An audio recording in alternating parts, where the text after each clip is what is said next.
David Berkowitz, The Son of Sam Killer Episode 15th.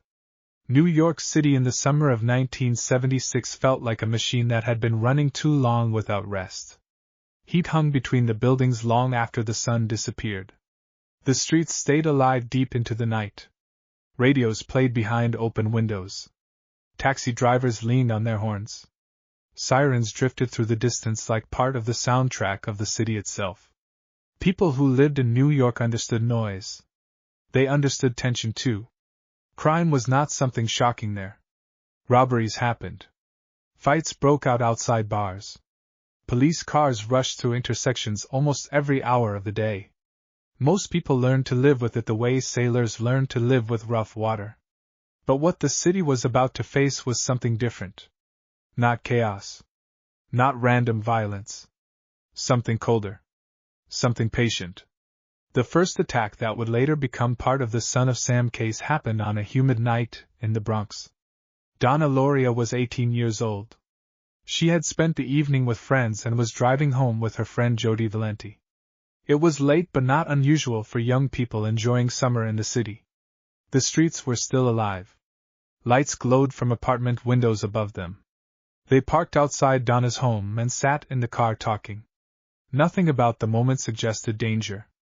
Then a man approached. He walked calmly toward the passenger side of the car. No mask. No hesitation. When he reached the window, he pulled a revolver from his jacket. A .44 caliber bulldog. The gun fired 5 times. Glass exploded outward into the street. Donna Lauria died instantly. Jody Valenti survived the attack but barely remembered what happened. The entire moment had lasted only seconds. A man outside the car. A flash of metal. The sound of gunfire breaking the quiet night. Then he was gone. Police arrived quickly. Detectives initially treated the crime like many others they had seen. Perhaps a personal dispute. A jealous boyfriend. Someone connected to the victims. That explanation was simple. Too simple. Because the truth was already moving through the city. It just hadn't revealed itself yet. Months passed. The investigation stalled.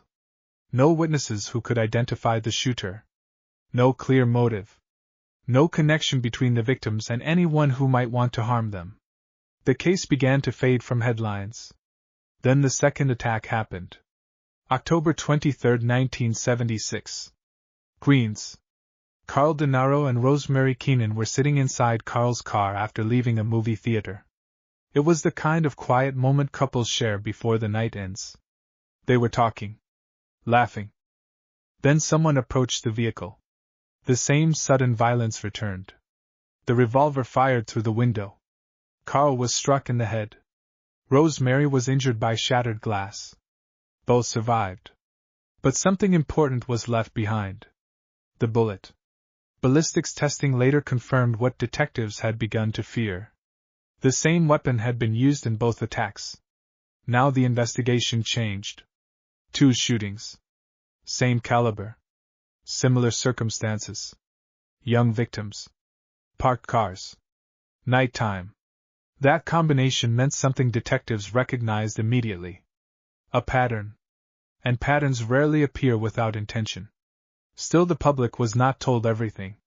Police did not want panic spreading across the city before they understood what they were dealing with. But the pattern continued. November 27th. Queens again. 2 teenage girls standing outside a house after returning from a movie.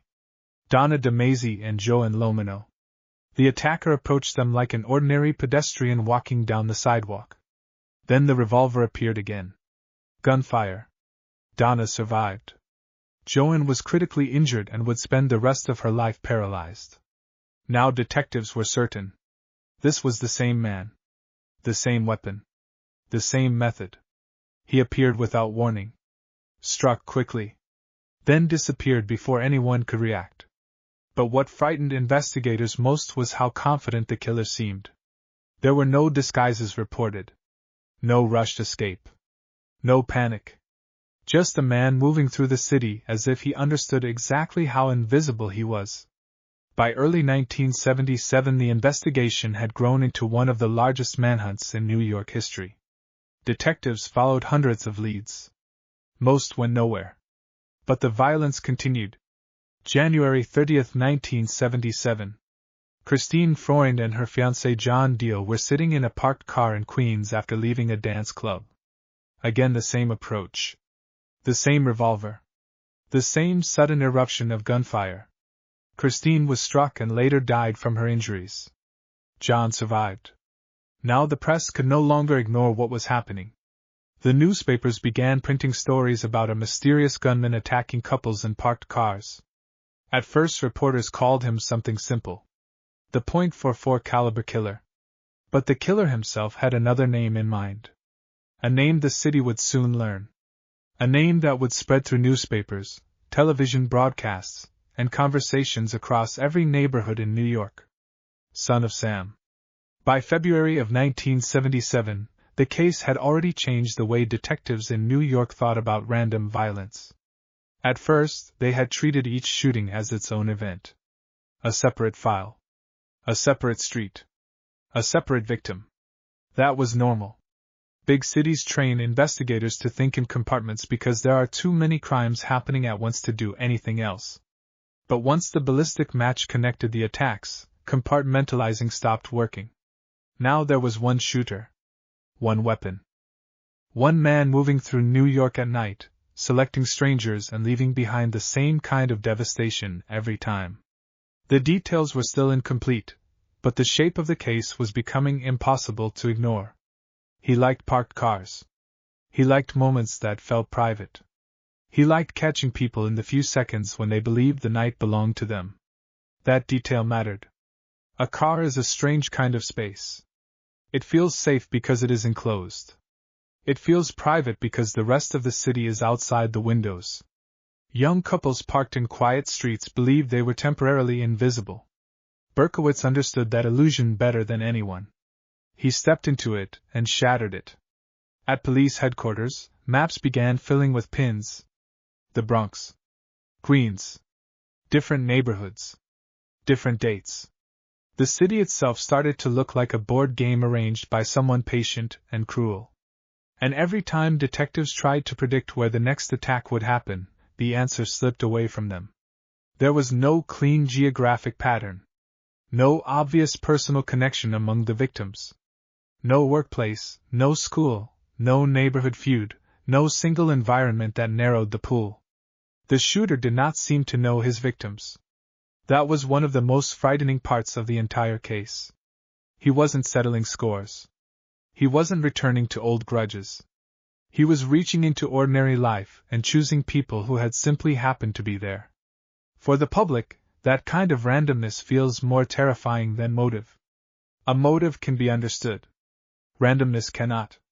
The city felt that fear immediately. By spring, the story had spread beyond police briefings and crime pages. Radio hosts were discussing it in the mornings. Tabloids were splashing lurid headlines across their front pages. Parents were warning daughters to be careful at night. Couples started changing their habits without even realizing it. A date that once ended with sitting in a parked car talking for 20 minutes now ended with one person saying, "Maybe I should get inside." No one wanted to be caught in stillness anymore. That reaction was not paranoia. It was adaptation. New Yorkers were trying to build new rules in real time, because the old ones no longer felt reliable. Then came March. And with it, another killing that widened the fear even further. Virginia Voskerikian was 19 years old. A student. Smart. Focused. The kind of person whose future still looked open in every direction. She was walking home in Manhattan on March 8, carrying a textbook. This time there was no date, no car, no quiet conversation interrupted in a parked street. This time the killer changed the setting. That mattered. He approached her on the sidewalk, raised the revolver, and fired. Virginia instinctively lifted the book in front of her face. It did not save her. The bullet tore through it and killed her. That attack broke the public's sense of pattern. Before then, some people had found a grim kind of comfort in the idea that the killer targeted only couples and parked cars. It was a false comfort, but it gave the city a story to tell itself. Avoid that situation, and maybe you'll be safe. Don't linger after dates. Don't sit in dark streets. Keep moving. Virginia's murder destroyed that story. Now the city had to consider something far worse. The killer was flexible. He could adapt. He could step outside the pattern the police were building around him. That made him harder to predict and much harder to catch. Inside the investigation, detectives began confronting a problem every major city eventually faces during a serial case. The public was now frightened enough to flood the system. Tips started pouring in at a volume that was almost impossible to manage. Men behaving oddly in bars. Strange cars cruising neighborhoods. Someone seen near a park after midnight. Someone loitering outside a theater. Someone staring too long from across the street. Most of it meant nothing. But all of it had to be checked. This is one of the least glamorous parts of a manhunt. People imagine dramatic breakthroughs, detectives staring at maps under fluorescent lights, one final clue sliding perfectly into place. In reality, much of it is repetition. Cross-checking. Fielding panic. Chasing the same lead only to learn it goes nowhere. Then doing it all again the next morning. The Son of Sam case was becoming exactly that. And then, in April, the killer decided to change the terms of the story himself. The letter arrived. It was not addressed to the public. Not exactly. It was addressed to the police. To Captain Joseph Borelli. But like most things in a case this large, it did not stay where it was meant to stay. Once investigators realized the contents were authentic, the letter became part of the wider case almost immediately. The handwriting was uneven. Angry, theatrical. The tone was taunting, mocking, full of self-mythology. The writer called police fools. He described himself as a monster. He referred to himself as Son of Sam. He made the murders sound not like crimes but like a private ritual being carried out under orders from something older and darker than ordinary reason. What stood out wasn't only the content. It was the intention behind it. This was not a man trying to explain himself. This was a man trying to direct attention. The mention of demons and commands and a neighbor's dog gave the letter a bizarre, almost absurd quality, but investigators were not laughing. They understood that the mythology was part of the weapon. The killer wasn't only pulling a trigger. He was constructing a story around himself, one that made him seem stranger, less human, harder to understand, and therefore harder to contain. That transformation matters in cases like this. Once a killer becomes a character in the public imagination, fear multiplies. People stop fearing only what he did. They start fearing what he might represent. The letter made Son of Sam feel less like a shooter and more like a force moving through the city. And once that happened, New York changed again. Women with long dark hair, after media coverage began obsessing over that possible victim type, started going to salons in droves. Hair was cut shorter. Dyed lighter. Routines were altered. People avoided certain boroughs after dark. Men began offering to walk female friends home in groups. Cars that once sat alone at night were suddenly parked in busier, brighter places. Even then, the city knew these were only gestures. Protective, yes, but not guaranteed to work. Fear doesn't always need logic. It just needs somewhere to go. For Berkowitz, all of this was fuel. He followed the coverage closely. Not in some grand command center, not with a police scanner and maps on the wall like a movie villain. More quietly than that. Newspapers. Broadcasts. Reports. The ordinary channels through which a city talks to itself. He saw his own shadow getting larger every week. The name Son of Sam was no longer private. It belonged to the city now, and the city was saying it over and over. For a man who had drifted through most of his life feeling ignored, invisible, peripheral, that mattered more than almost anything else. The killings and the letters fed the same need. Power. Recognition. Presence. A person like Berkowitz could spend years feeling small, and then suddenly watch an entire city reshape itself around his actions. Streets changed. Habits changed. Police strategy changed. Newspapers changed their front pages because of him. That kind of control is intoxicating to a mind already living inside resentment and fantasy. It also tends to make killers more reckless. Because once they feel larger than the investigation, they begin trusting that feeling. And trust, even criminal trust in one's own mythology, creates openings. The summer of 1977 was when that mythology reached its peak. It was hot. Oppressively hot. New York was already strained by economic pressure, blackouts, crime, and political frustration. The city felt like it was overheating in every sense. Into that atmosphere came another attack.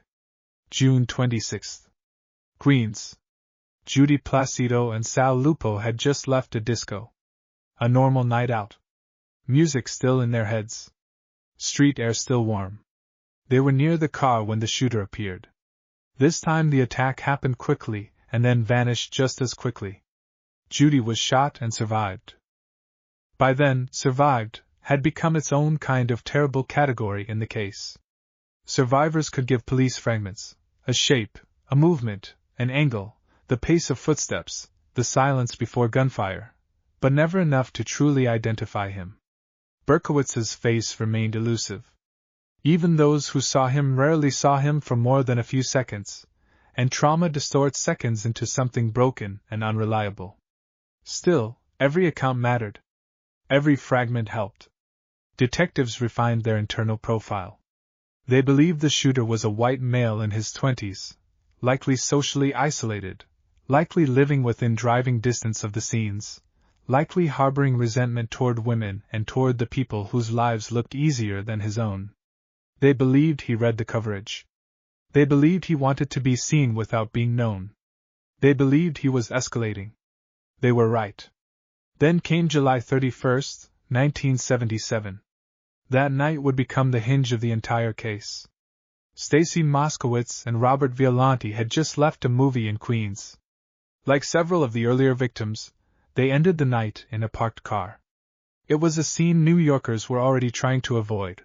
But habit is stronger than fear until fear becomes personal. For Stacy and Robert, the attack came exactly the way the others had, sudden, violent, and over in seconds. Stacy was fatally wounded. Robert survived but lost most of his vision. The brutality of the attack hit the city hard, but for investigators, the scene held something even more important. This time, the circle around the killer tightened. Not because he had suddenly become careless in an obvious way. He was still quick. Still mobile. Still able to disappear. But he had left behind something small. Something ordinary. And in cases this large, ordinary details often matter more than dramatic ones. A witness noticed a man. A resident noticed a car. An officer checking the area found a parking ticket issued earlier that night to a yellow Ford Galaxy parked near the scene. That ticket held a name. At that exact moment, detectives did not yet know that the name on the ticket would end the entire case. But it had entered the file. And once it entered the file, the story was already turning. Because after months of fear, mythology, headlines, and letters, the Son of Sam case was finally beginning to move away from legend, and back toward a man. A real man. With an address. A car. A history. A body that occupied space in the world like anyone else. That is always the strange final turn in cases like this. The larger the myth becomes, the more shocking the reality feels when it narrows back down to one person. And New York was now very close to that moment. Very close to seeing that the fear, the letters, the headlines, the rituals of avoidance, the entire year of anxiety, all of it traced back not to a force, not to a demon, not to the city itself, but to one quiet man who had learned how to make fear travel farther than he ever could on his own. The summer of 1977 felt different in New York. The fear was no longer quiet. It had become part of the city's daily rhythm. Newspapers ran the name Son of Sam almost every day now. Radio stations repeated updates every few hours. Television anchors spoke about the killer with the kind of dramatic tone usually reserved for war reports or natural disasters. The name had spread so widely that it began appearing in places far away from the investigation itself. In bars. In offices. On subway platforms. Taxi drivers talked about him with passengers. Parents talked about him with their children. Even strangers waiting in line at grocery stores started discussing the same question. Where is he now? Because the most disturbing part of the case was that no one knew. The killer had no visible pattern of movement. One attack happened in the Bronx.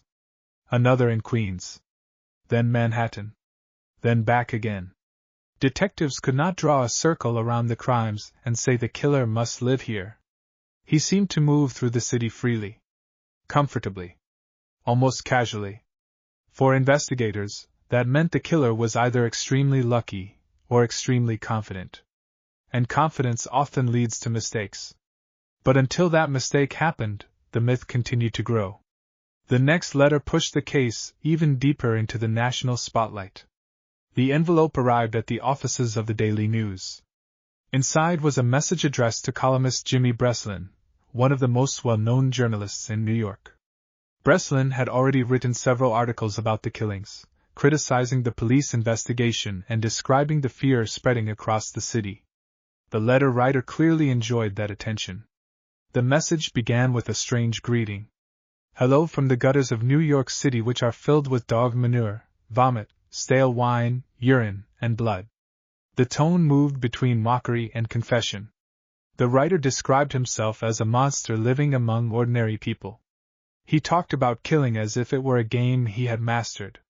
He joked about the police. He laughed at the fear spreading across the city. And once again he signed the message. Son of Sam. When the letter was published, the story exploded. Now the killer was not just committing murders.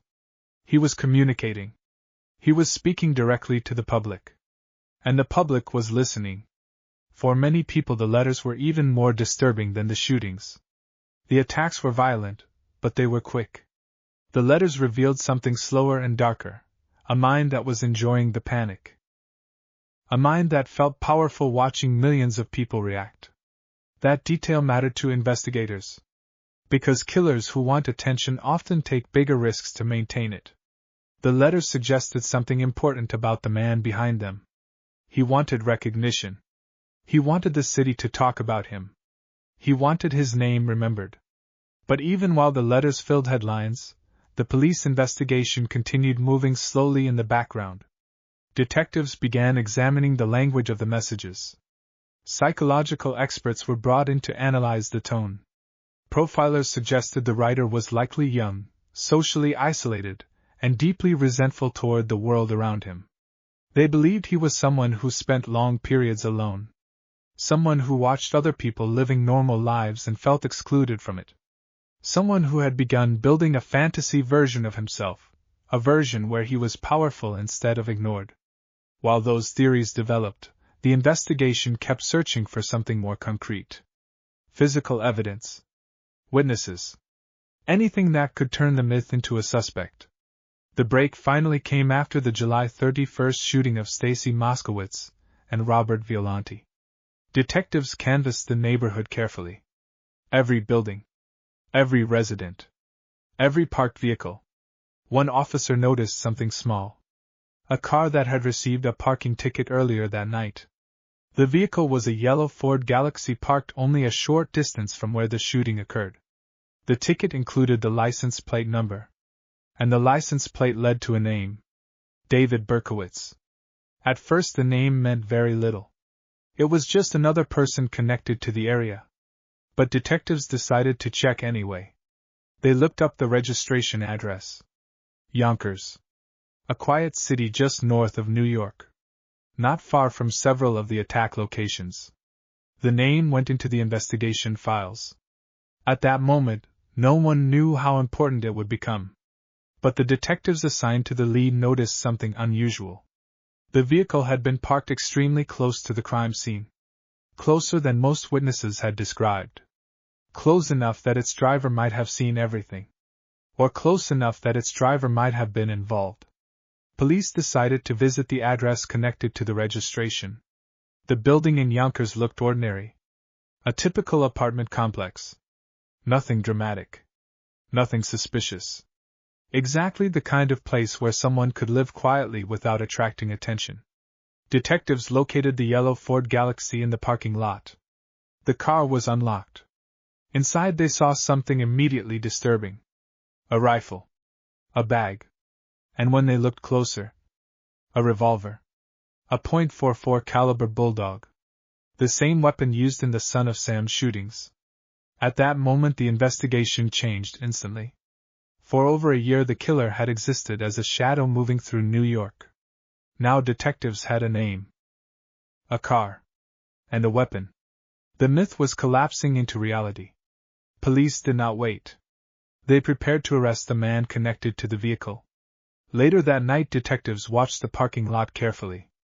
Eventually a man approached the yellow Ford. He opened the door.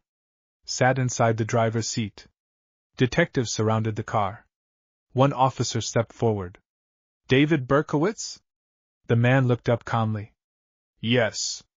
The detective asked the question that had echoed across the investigation for months.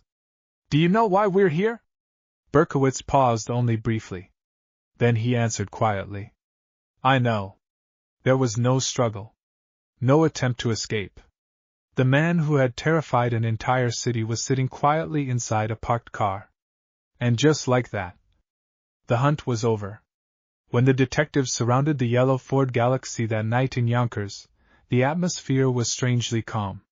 There were no flashing lights yet. No shouting.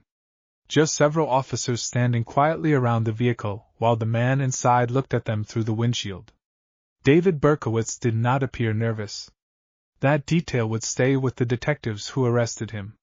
Most suspects react with confusion, fear, or anger. Some deny everything immediately. Others panic and begin talking too quickly. Berkowitz did none of that. He simply looked at them. Almost as if he had been expecting the moment to arrive eventually. The officer repeated the question. Do you know why we're here? Berkowitz nodded slightly. Then he said something that surprised everyone standing there. You got me. The words were quiet. But they carried the weight of an entire year of fear. Police immediately removed him from the car and placed him under arrest. Inside the vehicle they had already seen enough evidence to connect him to the investigation. The revolver. The rifle. The bags containing ammunition. But what they would find later made the case even clearer. Inside Berkowitz's apartment detectives discovered maps. Maps of New York. Several of the attack locations had been marked. There were also notebooks filled with strange writings. Some of them mentioned demons. Others talked about commands from unseen forces. There were references to the neighbor named Sam Carr and to the dog Berkowitz claimed was possessed. The documents looked disturbing. But investigators quickly realized something important. Whether the stories about demons were real beliefs or not did not change the facts. The killings had been planned. Carefully. Deliberately. And Berkowitz had taken steps to avoid capture for more than a year. During interrogation he began confessing. Almost immediately. He described the shootings in detail. The parked cars. The couples. The streets. The nights when he drove through the city looking for victims. He explained how he chose targets that seemed unaware. Moments when people believed they were alone. Moments when they believed the night belonged to them. The detectives listening to his confession noticed something unsettling. Berkowitz did not speak with excitement. But he did not speak with regret either. His tone remained strangely neutral. As if he were describing something ordinary.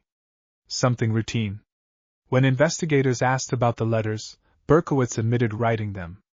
He explained the name Son of Sam by telling them a bizarre story. According to him, his neighbor Sam Carr owned a dog that was possessed by a demon. The demon, he claimed, spoke through the animal and ordered him to kill. Some investigators believed Berkowitz was mentally ill. Others believed the explanation was simply an attempt to make the crimes appear supernatural instead of personal. Because once the mythology was removed, the story became much simpler. A lonely man. A growing resentment toward the world around him. A desire to be noticed. And a revolver. That combination had turned into a nightmare for an entire city. News of the arrest spread across New York within hours. Television stations interrupted programming. Newspapers rushed out special editions. The headline everyone had been waiting for finally appeared. Son of Sam arrested. For months people had imagined what the killer might look like. A monster. A shadow. Someone obviously dangerous. But the photograph printed across the front pages showed something completely different. A young man with glasses. Dark hair. An ordinary face. That normality shocked people more than anything else. Because it meant the man responsible for the fear had been moving through the city unnoticed. Standing in line at stores. Driving through traffic. Walking down sidewalks like everyone else. The myth had collapsed into something disturbingly human. The trial moved quickly. The evidence was overwhelming. Ballistics matched the revolver found in Berkowitz's car. Witnesses placed him near several crime scenes. And his own confession removed any remaining doubt. In June 1978, the court sentenced David Berkowitz to multiple life sentences. Each sentence represented one of the lives taken during the shootings. For the families of the victims, the verdict brought a sense of finality. But it did not erase the damage left behind. 6 people had been murdered. 7 others had survived attacks that would follow them for the rest of their lives. And millions of New Yorkers had spent more than a year living with a fear that had no clear shape. After the trial, Berkowitz disappeared into the prison system.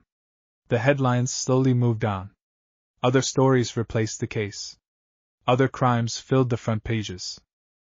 But the memory of the Son of Sam shootings remained part of the city's history.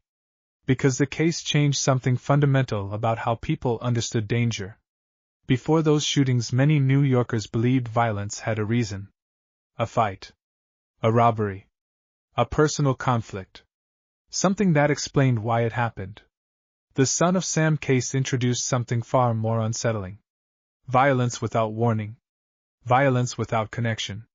Violence carried out by someone who simply wanted to watch the city react. And in the end, the entire investigation came down to something almost absurdly small. A parking ticket. One piece of paper attached to a windshield. In a city filled with millions of cars. Millions of streets. Millions of people.